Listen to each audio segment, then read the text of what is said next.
अस्सलाम वालेकुम स्टूडेंट्स। आज हम nationalisation of banking sector discuss करेंगे। Nationalisation means the transfer of any property और institution from private to state ownership. Nationalisation का मतलब ये है कि जब भी कोई प्रॉपर्टी या फिर इंस्टीट्यूट प्राइवेट ऑनरशिप से स्टेट ऑनरशिप या गवर्नमेंट ऑनरशिप में कन्वर्ट किया जाता है तो उसको हम कहते हैं कि नेशनलाइजेशन हो गई है। इसी तरह जब आप किसी बैंक को प्राइवेट ऑनरशिप से गवर्नमेंट ऑनरशिप में कन्वर्ट करेंगे, इसका मतलब है कि आप लोगों ने उस बैंक की नेशनलाइजेशन की है। पाकिस्तान में 1974 में 13 कमर्शियल बैंक्स की नेशनलाइजेशन की गई और इस स्कीम के दौरान जितने भी छोटे छोटे बैंक्स थे उनको बड़े बैंक के साथ मर्ज कर दिया गया। इसकी वजह से जो थे वो 5 डिफरेंट यूनिट्स जो थे बनाए गए, जिनमें national bank of Pakistan, Habib bank limited, United bank limited, Muslim commercial bank limited and allied bank of Pakistan limited जो थे वो बनाए गए। अब नेशनलाइजेशन की मुख्तलिफ वजूहात थी। सबसे पहली वजह ineffective central bank control. Nationalisation इसलिए की गई क्योंकि स्टेट बैंक ऑफ पाकिस्तान का कंट्रोल कमर्शियल बैंक्स पर काफ़ी वीक हो गया था। यानी कि स्टेट बैंक ऑफ पाकिस्तान जितनी भी पॉलिसीज़ बना रहा था, जितने भी छोटे छोटे कमर्शियल बैंक थे या प्राइवेट ऑनरशिप में थे, वो उन पॉलिसीज़ को फॉलो नहीं कर रहे थे। सेकेंड पॉइंट है लोन टू रिलेटिव, यानी कि जितने भी प्राइवेट ऑनरशिप में बैंक थे उनमें जो हाई रैंक पर ऑफिशियल्स हायर किए गए थे वो लोन किनको देते थे? अपने रिलेटिव्स को। यानी कि लोन्स का मेजर पोर्शन जो था वो इनके रिलेटिव के पास चला जाता था और वो लोन जो थे वो रिटर्न भी नहीं किए जाते थे, जिसकी वजह से ओवरऑल लॉस किसको हो रहा था? बैंकिंग सेक्टर को। थर्ड पॉइंट है कंसंट्रेशन ऑफ वेल्थ। दौलत चंद हाथों में महदूद होकर रह गई थी। एक अंदाजे के मुताबिक 200 फैमिलीज के पास टोटल लोन का 75% मौजूद था। इट मीन्स के बाकी का 25% जो है वो पूरी की पूरी कंट्री के पास मौजूद था और 75% सिर्फ और सिर्फ 200 फैमिलीज के पास मौजूद था।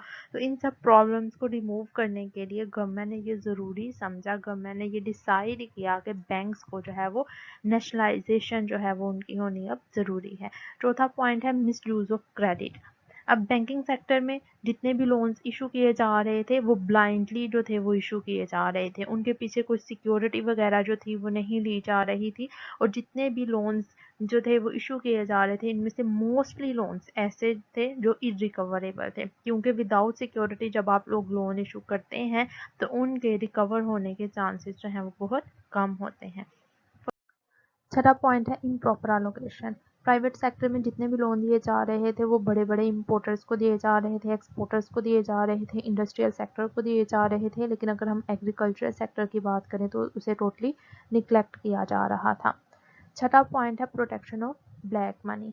अब जितने भी हाई रैंकिंग ऑफिशियल्स थे वो अपनी ब्लैक मनी को सेव करने के लिए, प्रोटेक्ट करने के लिए प्राइवेट बैंक्स में डिपॉजिट करवाते थे, क्योंकि उनको पता था कि गवर्नमेंट जो है वो लीगली, गवर्नमेंट को ये परमिशन नहीं कि वो उनके अकाउंट बैलेंसेस को चेक कर सके, इसलिए वो अपना जो था वो काला धन छुपाने के लिए प्राइवेट बैंक्स को चूज करते थे। सातवां पॉइंट है फेवरेटिज्म। अब बैंकिंग सेक्टर में जितने भी हाई पोस्ट पर जितने भी ऑफिशियल्स हायर थे वो क्या करते थे? अपने जितने भी रिलेटिव्स हैं, जितने भी फ्रेंड्स हैं, उनको बैंकिंग सेक्टर में जो थे वो जॉब दिलवाते थे। चूँकि वो सिर्फ और सिर्फ जो थे वो सिफारिश की बेस पर आते थे, उनके पास जो थी वो प्रॉपर एजुकेशन भी नहीं होती थी, प्रॉपर जो थे वो नॉलेज और स्किल्स भी नहीं होते थे, लिहाजा वो बैंकिंग सेक्टर में किसी किस्म की इम्प्रूवमेंट या फिर एफिशिएंसी लाने के काबिल नहीं होते थे। आठवां पॉइंट है वेस्टफुल कंपटीशन। प्राइवेट सेक्टर में जितने भी बैंक मौजूद थे वो आपस में बहुत ज़्यादा compete कर रहे थे और इस कंपटीशन की वजह से वो बहुत ज़्यादा एडवर्टीजमेंट कर रहे थे, पब्लिसिटी कर रहे थे और इनके ऊपर हैवी एक्सपेंडिचर्स जो थे वो उनके अकर हो रहे थे। नौवां पॉइंट है ओवरसीज ब्रांचेस। अब जितने भी जो थी वो प्राइवेट बैंक्स की ओवरसीज ब्रांचेस थी वो लॉस में जा रही थी, क्योंकि उनके ऊपर उनका प्रॉपर चेक एंड बैलेंस नहीं था। और जब वो जो थे वो प्राइवेट बैंक जितने भी अपने ओवरसीज ब्रांचेस हैं उनको चेक करने के लिए, ऑडिट करने के लिए जो थे वो सफ़र करते थे दूसरे मुल्क का, तो वो सारे के सारे एक्सपेंसेस जो थे वो भी बैंकिंग सेक्टर को बियर करने पड़ रहे थे। 10वां पॉइंट है लैक ऑफ अंडरस्टैंडिंग। जितने भी कमर्शियल बैंक थे जो कि गवर्नमेंट की ओनरशिप में नहीं थे, वो सारे के सारे बैंक आपके सेंट्रल बैंक की पॉलिसीज़ को अडॉप्ट नहीं कर रहे थे, वो डिफरेंट रेट्स के ऊपर लोन इशू कर रहे थे, जिसकी वजह से इकोनॉमिक डेवलपमेंट पॉसिबल नहीं थी। Merits of nationalisation. अब देखते हैं कि नेशनलाइजेशन की वजह से कौन कौन से जो थे वो फ़ायदे हुए। सबसे पहला पॉइंट है लोन्स एंड एडवांसेस। जब जितने भी प्राइवेट बैंक थे वो गवर्नमेंट के ऑनरशिप में चले गए तो स्टेट बैंक ऑफ पाकिस्तान ने एक पॉलिसी जो थी वो बनाई और इस पॉलिसी को फॉलो करते हुए जितने भी लोन थे वो इशू किए जाने लगे। इस तरह ना सिर्फ और सिर्फ जो थे वो बड़े बड़े इम्पोर्टर एक्सपोर्टर और इंडस्ट्रियल सेक्टर को लोन मिले, बल्कि इकोनॉमी के जितने भी डिफरेंट सेक्टर थे जैसे कि एग्रीकल्चर सेक्टर था उन सबको भी लोन मिलने लगा, जिसकी वजह से आप लोगों की इकोनॉमी ग्रो हुई। सेकेंड पॉइंट है बैंकिंग मैनेजमेंट। अब मैनेजमेंट को कंट्रोल करने के लिए, मैनेजमेंट पर चेक एंड बैलेंस रखने के लिए स्टेट बैंक ऑफ पाकिस्तान ने एक एग्जेक्टिव बोर्ड जो था वो डिवेल्प किया ताकि वो बैंकिंग सेक्टर की जो मैनेजमेंट है उस पर चेक एंड बैलेंस रख सके।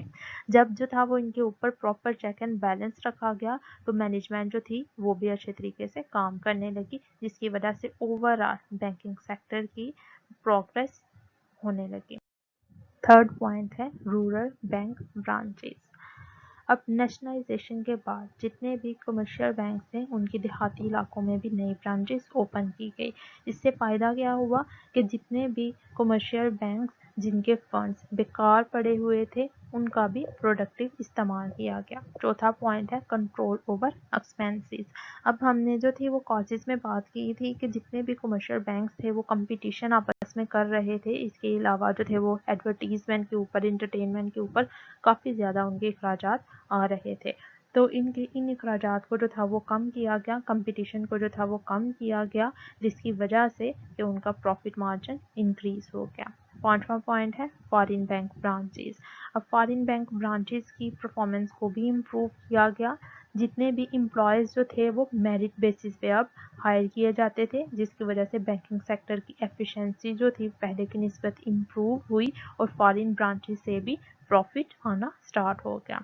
छठा पॉइंट है फेयर डिस्ट्रीब्यूशन ऑफ क्रेडिट। अब जो थी वो नेशनलाइजेशन के बाद क्रेडिट या फिर लोन जो था वो सिर्फ और सिर्फ चंद लोगों को इशू नहीं किया जाता था। जैसा कि हमने कॉलेज में डिस्कस किया कि जब बैंक जो थे वो प्राइवेट ऑनरशिप में मौजूद थे तो जितने भी हाई रैंकिंग ऑफिशियल्स थे वो अपने रिलेटिव्स को, अपने फ्रेंड्स को जो थे वो लोन जनरेट कर रहे होते थे। तो अब जब बैंक जो थे वो गवर्नमेंट की ऑनरशिप में चले गए तो अब जो थे वो प्रॉपर चेक एंड बैलेंस के बाद और प्रॉपर सिक्योरिटी जो थे वो रखने के बाद लोन जनरेट किए जा रहे थे। नेक्स्ट पॉइंट है इंक्रीज इन एम्प्लॉयमेंट। अब नेशनलाइजेशन के बाद जब बैंक की ब्रांचेज जो थी वो मज़ीद इंक्रीज़ की गई, नई ब्रांचेज जो थी वो बैंक की ओपन की गई, इसकी वजह से बहुत से लोगों को जो थी वो एम्प्लॉयमेंट मिली और वो लोग जो टैलेंटेड थे, वो लोग जो एजुकेटेड थे, अब जो थी वो मेरिट बेसिस पे जॉब्स मिलती थी, तो लिहाजा एजुकेटेड पीपल को जॉब्स मिली जो कि बैंक की एफिशिएंसी इम्प्रूव कर सके। आठवां पॉइंट है इंक्रीज इन गवर्नमेंट इनकम। पहले चूँकि बैंक जो थे वो प्राइवेट ऑनरशिप में थे, लिहाजा इनका जितना भी प्रॉफिट था वो प्राइवेट ऑनर्स के हाथ में चला जाता था, लेकिन अब जब वो गवर्नमेंट ऑनरशिप में आ गए तो जितना भी प्रॉफिट होगा वो गवर्नमेंट के पास आएगा और गवर्नमेंट जो है वो इस प्रॉफिट को ओवरऑल नेशन के जो है बेनिफिट के लिए इस्तेमाल करेगी। नवा पॉइंट है इंक्रीज इन पब्लिक कॉन्फिडेंस। अब जब बैंक जो थे वो गवर्नमेंट ऑनरशिप में आ गए तो बैंकिंग सेक्टर पर लोगों का कॉन्फिडेंस पहले की निस्बत जो था वो ज़्यादा हो गया, क्योंकि अब लोगों को पता था कि बैंकिंग सेक्टर गवर्नमेंट की ऑनरशिप में काम कर रहा है, गवर्नमेंट की सुपरविजन में काम कर रहा है, लिहाजा अब जो है वो किसी किस्म की भी इलीगल एक्टिविटी परफॉर्म नहीं हो सकती। 10वां पॉइंट है end of corruption. End of corruption means के जितने भी इम्पोर्टर या फिर एक्सपोर्टर जो माल प्रैक्टिसेस में इन्वॉल्व थे वो अब इन प्रैक्टिसेस को मज़ीद कंटिन्यू नहीं रख सकते थे, कि उनको पता था कि अब वो इन सारी की सारी जो है वो प्रैक्टिसेस को छुपाने के लिए, अपनी करप्शन को छुपाने के लिए, ब्लैक मनी को छुपाने के लिए जो है वो मज़ीद प्राइवेट बैंक्स का सहारा नहीं ले सकते, क्योंकि प्राइवेट बैंक अब गवर्नमेंट की ओनरशिप में चले गए हैं। Demerits of nationalisation. अब हम देखते हैं कि नेशनलाइजेशन की वजह से बैंकिंग सेक्टर को कौन कौन से नुकसान हुए। सबसे पहला पॉइंट है लो एफिशिएंसी ऑफ एम्प्लॉयज़। नेशनलाइजेशन की वजह से बैंकिंग सेक्टर के जितने भी एम्प्लॉयज़ हैं उनकी जॉब सिक्योर हो गई, क्योंकि उनको पता था कि अब वो गवर्नमेंट के एम्प्लॉयज़ हैं, उनको सैलरी मिलेगी ही मिलेगी चाहे वो काम करें या ना करें, जिसकी वजह से उन्होंने अपने काम पर फोकस नहीं किया और जो था वो बैंकिंग सेक्टर की एफिशिएंसी पहले की निस्बत कम हो गई। सेकंड पॉइंट है लो लेवल ऑफ कंपटीशन।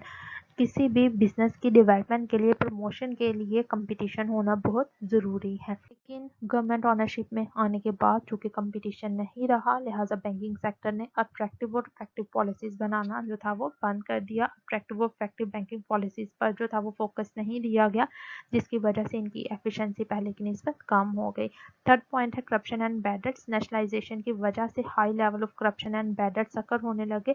अब मोस्टली केसेस में क्रेडिट जो था, जो इशू किया जाता था, उसकी प्रिंसिपल अमाउंट भी वापस नहीं मिलती थी। चौथा पॉइंट है पॉलिटिकल प्रेशर। अब चूंकि गवर्नमेंट ऑनरशिप में बैंकिंग सेक्टर चला गया था, लिहाजा जितने भी पॉलिटिकल लीडर्स थे वो अपनी पावर्स का इस्तेमाल करते हुए, अपने रैंक का, अपनी पोस्ट का इस्तेमाल करते हुए इनएफिशिएंट पीपल जो थे वो बैंकिंग सेक्टर में हायर करवाने लगे। फिफ्थ पॉइंट है nepotism and favouritism. Nepotism and favouritism में अगेन वही पॉइंट आएगा आप लोगों का कि जितने भी पॉलिटिकल लीडर्स थे वो अब जो था वो अपनी पोजीशन का इस्तेमाल करते हुए लोगों को बैंकिंग सेक्टर में हायर करवाते थे। अगर हम प्राइवेटाइजेशन की बात करें तो प्राइवेटाइजेशन में जितने भी हाई ऑफिशियल्स थे वो अपनी पोस्ट का इस्तेमाल करते हुए जो थे वो बैंकिंग सेक्टर में इनएफिशिएंट लोगों को हायर करवाते थे जो कि उनके रिलेटिव्स होते थे।